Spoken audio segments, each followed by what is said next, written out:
wabarakatuh. Perkenalkan saya MT Usatrio Saya Hani Purwanti.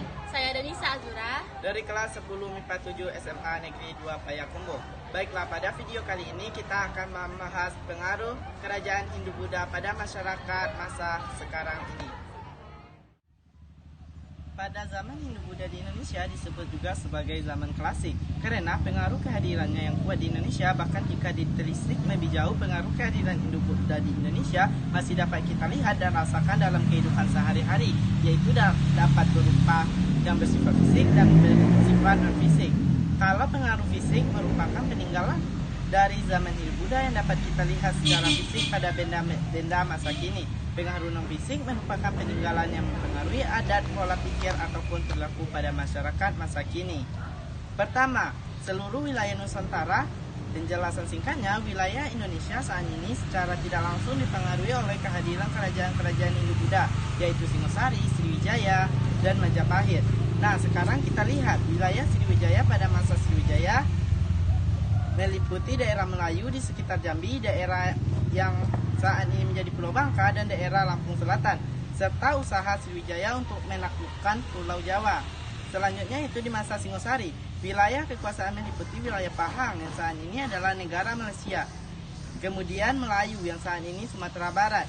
Di Indonesia bagian timur kemudian ada Bali, seluruh Pulau Jawa, Bakalumpara, dan Tanjung Pura yang mana saat itu wilayah di barat daya Kalimantan, wilayah Majapahit.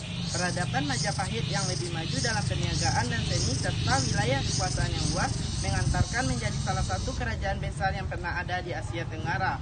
Kerajaan maritim Hindu-Buddha memiliki pengaruh yang luas karena tidak terbatas darat saja, sehingga dapat melakukan perjalanan mengarungi lautan untuk menyebarluaskan pengaruh di bidang politik ekonomi. Jadi kesimpulan pada akhirnya wilayah-wilayah kerajaan yang terbentuk pada masa itu membentuk wawasan tentang wilayah Nusantara yang sebagian besar menjadi negara Indonesia pada saat ini. Kemudian yang kedua dalam bidang arsitektur, penjelasan singkatnya adalah salah satu pengaruh yang masih bertahan hingga saat ini adalah arsitektur pada bangunan di masa lalu yang banyak digunakan oleh bangunan masa sekarang ini.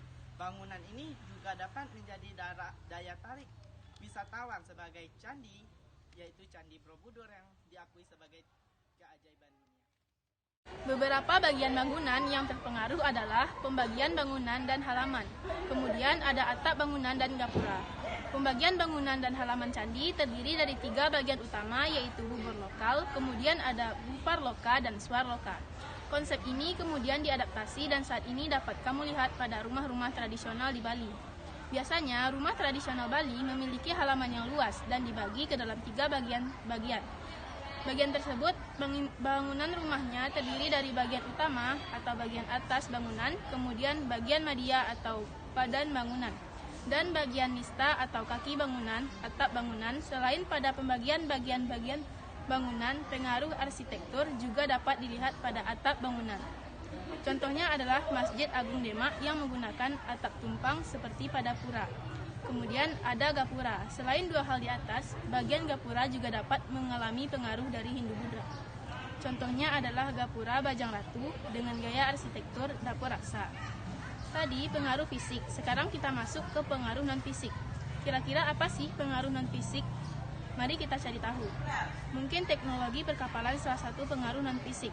Adalah teknologi perkapalan. Kenapa disebut non-fisik? Karena teknologinya sudah ada teorinya. Kita tahu teknologi perkapalan semakin maju sejak zaman Hindu-Buddha, khususnya pada masa Sriwijaya. Ciri khasnya antara lain adalah badan lambung kapal berbentuk seperti huruf V yang ada di permukaan air lautnya. Berbentuk seperti huruf V, ciri khas lainnya adalah bentuk haluan dan buritan yang simetris. Tidak ada sekat-sekat kedap air di bagian lambangnya. Kemudian tidak menggunakan paku besi dalam pembuatannya.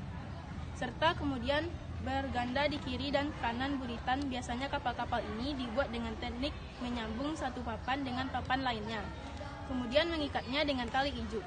Berikutnya adalah navigasi pelayaran. Nah, jadi navigasi pelayaran ini juga peninggalan yang berbentuk non-fisik. Hal itu adalah ilmu pengetahuannya. Begitu pelayaran bangsa Indonesia pada masa kuno bergantung pada sistem angin musim. Pengetahuan tentang angin darat, pelaut perlu memanfaatkan matahari. Lalu di malam hari mereka menggunakan letak kelompok bintang, seperti bintang mayang, bintang biduk, dan sebagainya.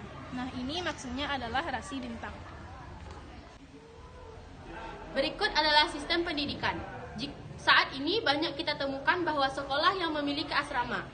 Sekolah yang memiliki asrama merupakan salah satu warisan dari masa Hindu-Buddha.